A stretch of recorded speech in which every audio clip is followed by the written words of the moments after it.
Hi friends, இன்னைக்கு நண்டு எப்படி க்ளீன் பண்ணுறதுன்னு பார்க்கலாம். சிலர் வந்து நண்டை க்ளீன் பண்ணுறதுக்கு கொஞ்சம் கஷ்டமாக இருக்கும்னு நினச்சிட்டு நண்டு யூஸ் பண்ணுறதே இல்லை. நம்ம நண்டு வந்து நல்ல மருத்துவ குணம் நிறைஞ்சது. நம்ம நெஞ்சில் உள்ள சளியை கரைச்சி விடக்கூடிய தன்மை இருக்குது. அதனால பார்த்தீங்கன்னா எப்போவுமே சளி காய்ச்சல் வந்துச்சுன்னா பழைய காலத்துலலாம் நண்டு ரசம், நண்டு குழம்பு இது மாதிரி வச்சு சாப்பிடுவாங்க. வாங்க இன்றைக்கி நண்டு எப்படி க்ளீன் பண்ணுறதுன்னு பார்க்கலாம். இந்த நண்டு க்ளீன் பண்ணுறது ரொம்ப ஈஸி. ஃபஸ்ட்டு இந்த இருக்குது பார்த்தீங்களா, இதை வந்து ஓப்பன் பண்ணணும். அதை வந்து நம்ம சும்மா கையில் பிடிச்சி ஓப்பன் பண்ணோம்னா வராது. இந்த நண்டு இந்த பார்த்தீங்கன்னா சின்ன கால் எடுத்து இதை ஓப்பன் பண்ணோம்னா ஓப்பன் ஆயிரும். நம்ம கையில் வச்சு தொட்டோம்னா ரொம்ப நேரம் ஆகிற மாதிரி இருக்கும். அதை ஓப்பன் பண்ண முடியாது, நல்லா மாட்டிக்கும். இதை பிடிச்சிட்டு இந்த இருக்குது பார்த்தீங்களா, இதை பிடிச்சிட்டு இந்த காலை பிடிச்சி இப்படி பிச்சோன்னா அவ்வளோதான்.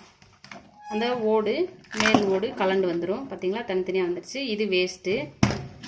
இதில் இந்த பாருங்கள், இது வந்து இது மாதிரி இது வேஸ்ட் இருக்கு இல்லையா, இதை மட்டும் எடுத்தால் போதும். நம்ம இதை மட்டும் பிச்சுட்டு நீங்கள் நண்டை காலோடய அப்படியே போடலாம். அப்படி இல்லை அப்படின்னாலும் நீங்கள் அந்த காலை தனித்தனியாக பிச்சுக்கலாம். இது பார்த்தீங்களா, இதை மட்டும் நீங்கள் பிச்சு எடுத்துக்கோங்க. அப்புறம் இந்த சின்ன காலை போடாதீங்க. இது வந்து காலில் லாஸ்ட் இருக்கும் பார்த்தீங்களா, தெரியுதா? இதை வந்து போடாதீங்க. இது வந்து உள்ளே போட்டு வெந்ததுக்கப்புறம் லைட்டாக கசக்கிற மாதிரி இருக்கும். அதனால இதை இப்படி ஒடிச்சு எடுத்துக்கோங்க. அப்புறம் இதெல்லாம் அப்படியே நீங்கள் குழம்புல போடலாம். இந்த லாஸ்ட் இருக்குது பார்த்தீங்கன்னா சின்னது, இதை மட்டும் ஒடிச்சுக்கோங்க. மற்றதெல்லாம் நல்லா சதை இருக்கும், அதெல்லாம் நம்ம குழம்புல போட்டு சேர்த்துக்கலாம். இதை நல்லா ஃப்ரை பண்ணி சாப்பிட்லாம், நல்லா டேஸ்ட்டாக இருக்கும். நண்டு ரசம் வச்சு சாப்பிட்லாம், நண்டு குழம்பா வச்சு சாப்பிட்லாம், நண்டு அப்படியே நம்ம சிக்கன் 65 பண்ணுற மாதிரி பொரிச்சும் சாப்பிட்லாம். அவ்வளோதான். இப்போது உள்ளே இருக்க இந்த வேஸ்ட்டை நம்ம இப்படி தண்ணியை ஃபோர்ஸ் அடித்தோம்னா அதுவே வெளியில் வந்துடும்.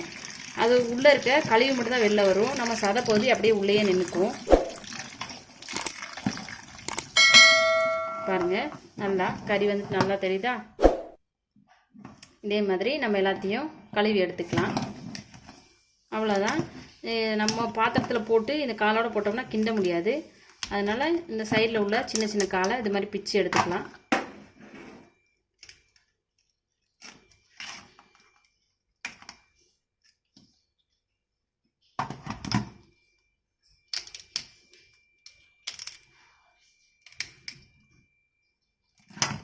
இதே மாதிரி நம்ம எல்லாத்தையும் பிச்சு எடுத்துக்கலாம்.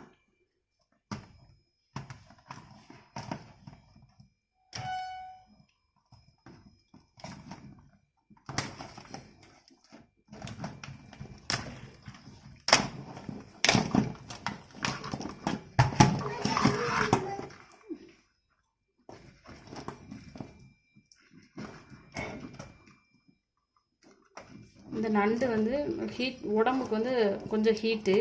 அதனால் ஹீட் பாடி இருக்கவங்க சாப்பிடாதீங்க, கொஞ்சமாக சாப்பிடுங்க. நிறைய சாப்பிடக்கூடாது, கொஞ்சமாக சாப்பிடுங்க. அப்புறம் மற்றபடி இந்த இதில் இருக்கிறது எல்லாத்தையும் எடுத்துக்கோங்க. இதில் வேறு ரொம்ப வேலையெல்லாம் கிடையாது, இவ்வளோ தான். வீட்டில் குழந்தைங்களுக்கு சளி பிடிச்சிக்கிச்சு, காய்ச்சல் வந்துருச்சுன்னா இதை வாங்கி இது மாதிரி குழம்பா வச்சு கொடுங்க.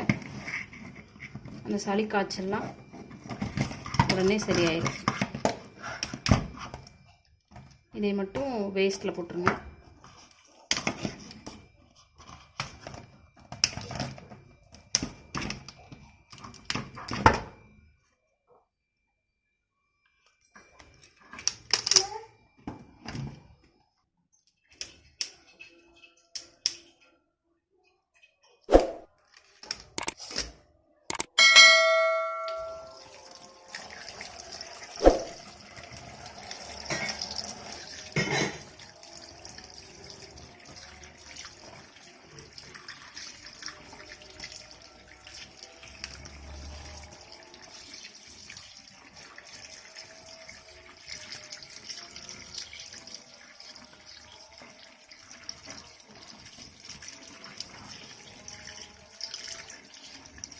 எல்லாத்தையும் க்ளீன் பண்ணி எடுத்தாச்சு.